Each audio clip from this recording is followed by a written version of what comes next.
Today's Sharp Saturday video is going to be kind of laid back. Definitely not tactical, hopefully practical. We're going to take a look at a classic knife from my childhood, the Case Sodbuster. That's what's coming up next here on Survival on Purpose.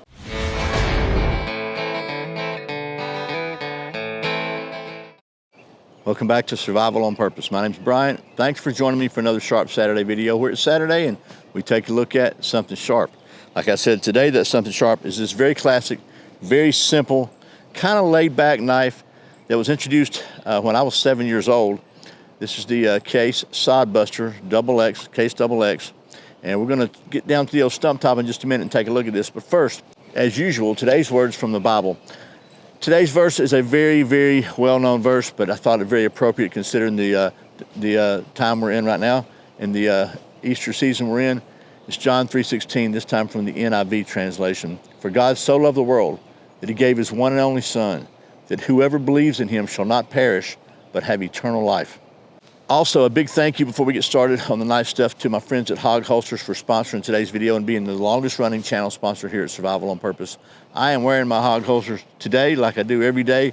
When I first learned about Hog Holsters, I tried them out. They were absolutely the most comfortable, most concealable holster I've ever used. I've been wearing one ever since for many, many years now, going on 11 or 12 years. John Abbott at Hog Holsters has become not only a channel sponsor, but a really good friend of mine. I can tell you this about Hog Holsters. I've had a lot of people comment and tell me that to thank me for introducing them to Hog Holsters and helping them get in touch with John, and they're really, really happy with their holsters. Every single Hog holster is 100% made in the USA down to the very screws in the clips. They use also 100% USA made Ulti clips, and every holster is painstakingly handcrafted. I've seen the process to fit your exact pistol. No one size fits all, no generic fit. If it's listed, your pistol, if your model is listed, then your holster will be made for that model, for your pistol. So it fits perfectly like a glove. And one thing I really like about it, you can tell, is the absolutely built-in perfect retention. So that's Hog Holsters, helping Americans wear guns. And if you go to survivalonpurpose.com/sponsors, there might be a little code on there for you to save you a couple bucks. So anyway, thanks again to Hog Holsters for sponsoring today's video. Now, let's get down to the old stump top and get to doing some of that knife stuff. And of course, our scientific stuff. You want to? All righty, well, we're down here at the old stump top.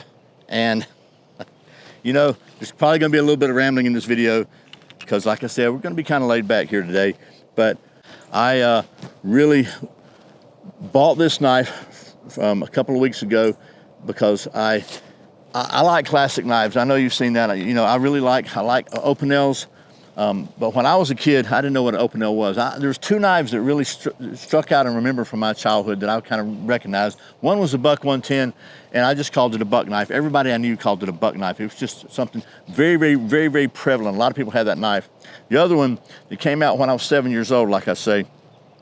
So that's a little while back. It was a Case Sodbuster, and I remember this knife. I saw it on I was buying some other stuff off of Midway's clearance because they have some really good prices on their clearance stuff, Midway USA. And I saw this. Wasn't on clearance, but I thought, you know what? That just brought back so many memories. I thought I would buy one and check it out because I've always kind of wanted one. For whatever reason, I never got one. So, but here it is. And I think I'll give you some close-ups here at the old stump top so you can see it. Okie dokie. So, like I said, laid back. So let's talk about this. First of all, this knife comes from it's a variation of an earlier German design. It's a pretty common design from several different German knife companies way back. Probably before 1900 is what my research indicated.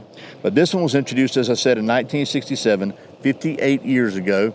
So, and it's available in several different handle versions. I think the first version it was introduced in was a black synthetic handle.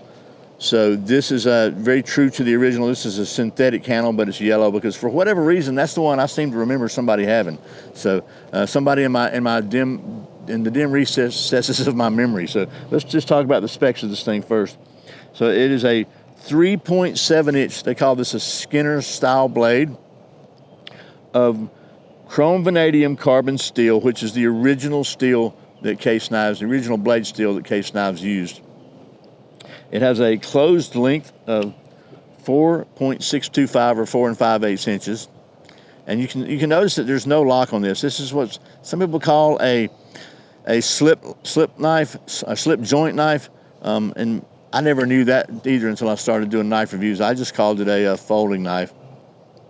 But it has brass liners and brass pins and a kind of a curved handle here for good grip, and a little sharpening choil here, and just a really classic design. A thumb nick knife, so it's a thumb nick opening. So you open it, it's got a little thumb nick here to open it. You can just probably hold it too. And then the back itself just springs up and locks back in to kind of snap it into place. But again, it is not locked. There's nothing to prevent it from closing. No mechanical device to prevent it from closing. Only a slight spring and hopefully a lot of common sense. So this has a Case's limited lifetime warranty. It is made in the USA in Bradford, Pennsylvania, from domestic and imported materials. And the MSRP on this knife today is 51 bucks.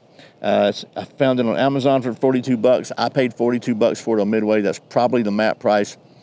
I read some stuff and trying to do some research on this thing that when in '67 it was around under 10 bucks. You know, so that shows you what inflation has done to the value of our dollar. So anyway, that being said, the only thing else I can say, it doesn't seem like it has a sharp spine at all anywhere on it, maybe down to the tip, but it seems like they did a pretty good job of rounding that off, which is very, very common in a knife like this. Look, this is not a bushcraft knife. It's not a tactical knife. Basically, this is a knife for cutting apples or opening boxes or cutting string or rope or just doing basic, everyday, general knife stuff.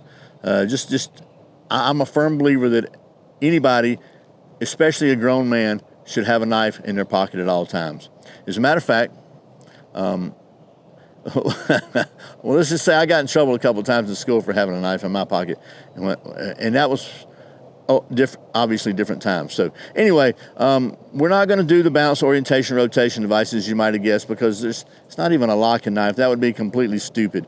And even though I very often do stupid things, this is not going to be one of those times. So, but we are going to do the pretty much industry standard sharpness test, internationally even, the redneck sharp test. So I think we should do that, don't you? Let me get you the old testing medium in frame here.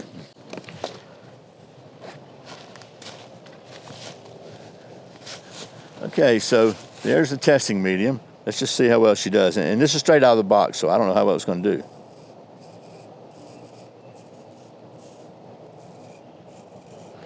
And it ain't doing so good. Let's try the other side of the blade.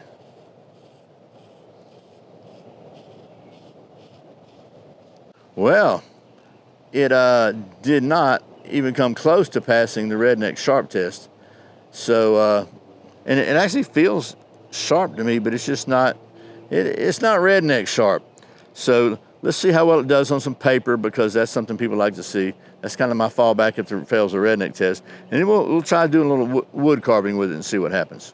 Let's cut our notes up. And oh, by the way, before I cut them up, I should also mention, this is the full-size version. They also have a Sodbuster Junior, which is a little bit smaller and a little bit less expensive. So let's see how well this thing does that paper cutting. You want to? It feels like it's sawing through there. It sort of cuts it, but it's not super, super clean.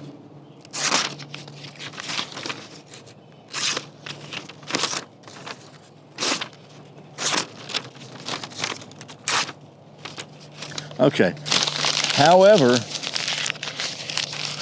one of the reasons that traditional knife lovers like this steel is because it is considered very easy to sharpen. So I've actually got a new sharpener to review from the folks at WorkSharp. So maybe we'll use this as the test case in that to see if we can get it from OK sharp to redneck sharp. But that's another video. So what about some wood? Let's see if it'll carve some wood. I just happen to have this piece of wood right here. So we're not going to split it out and baton it or anything like that, because that's just not what you do with a folding knife. But we will see if it'll carve some curls. because I think that's important. I think every knife should be able to help you start a fire and to carve some wood. You might want to whittle yourself out something. When I was a kid, I just enjoyed whittling. I'd take a stick and just start carving on it. For whatever reason, I enjoyed that. And I was in the Boy Scouts for a while when I was a kid, and I've had knives literally for pretty much since I was, I don't know, 10 years old. I've always kind of had a knife. And like I said, when I was in high school, I had it was a Parker Frost. I think it was called a Panther. I'm not sure. No, it was called a little something, little Badger. I think it was a little Badger. If anybody knows with that knife, you know what I'm talking about. And that sucker I had it so sharp, like it would shave a yak. And that's before I even knew about shaving yaks. And it was, it was a lockback, but you could just flick that sucker with your wrist and it would pop open. So cool. And I'll tell you that story in just a minute, but let's just see if I can get a few more curls out of here. I can tell you right now, you don't need to see my face to hear me talking. So, like I said, it was sharp, super sharp. And I was, somebody see me playing with it. Maybe I was sitting in a, I don't know what it was, some kind of science class taught by the football coach, because, coaches had to teach something. So I don't know if it was geology or what, but it was like, one of those classes that really you weren't learning anything in. And I was just kind of sitting in my desk, just flicking it, popping it open, and it just pop open, just quietly, minding my own business, as they say. And this other guy said, "Hey man, let me see your knife." And so I handed it to him, and he opened it up, and I said, "Hey man, be careful, it is sharp." And he takes this thing and takes his thumb and goes, and lays his thumb wide open. He's bleeding like a stuck pig. He's freaking out. He's hollering. The coach looks over and sees blood everywhere. Says, "What's going on?" And he says, "Whose knife is that?" And I was like, "It's mine." And of course, he said, "Give me that knife." He said, so I had to come see him after class to get my knife back. Now, contrast that with what would happen today. That would probably be, a whole SWAT team called and a lockdown instigated, and they'd have therapy for the kids afterwards, and I'd probably be, have a felony to me. So those were different times. But so we got some cool, kind of nice little curls here. Of course, we got to get the old fat wood out, because any excuse, right? So first, I want to see if it'll scrape anything. I don't think it will. This back is not. It's relieved. It's relieved to be comfortable in your pocket on your hands. So, but we're gonna see. I got to try, right? And now we got no scraping, none. And I can't really scrape up near the tip like I might on some knives, because there's no lock on this. But we can carve a little fat wood, because why not, right? And this thing is carving good. It's just not redneck sharp.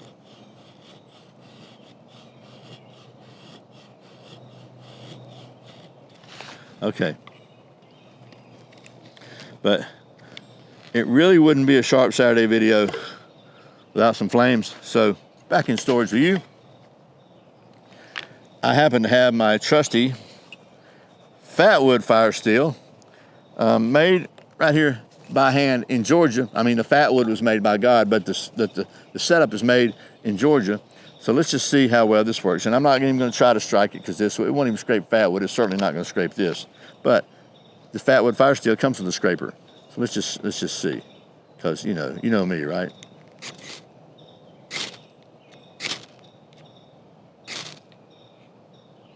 And there we go.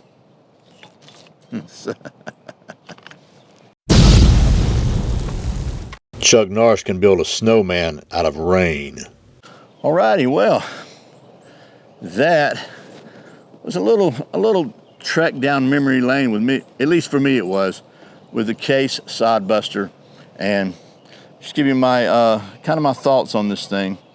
Was it worth the $42 for the trip for me? And yeah, it was. I have to say, I was hoping for sharper out of the box. I've got to maybe test some other Case knives.